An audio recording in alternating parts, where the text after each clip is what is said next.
கோவை குனியமுத்தூரில் வேகமாக இயங்கி வந்த ஆட்டோ தலைக்குப்புற கவிழ்ந்து விபத்துக்குள்ளாகியுள்ளது. அதனை அண்மை செய்தியாக பார்த்துக் கொண்டு வருகிறோம்.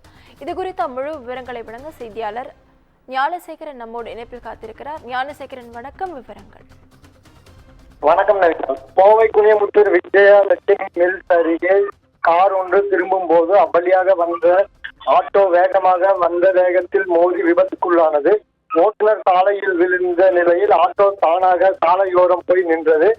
தற்பொழுது அந்த சிசிடிவி காட்சிகள் வெளியாகியுள்ளது. ஓட்டுநர் சிறு காயங்களுடன் உயிர் தப்பினார். அதிவேகமாக ஆட்டோவை இயக்கிய விபத்துக்கு காரணம் என தெரிய வந்துள்ளது.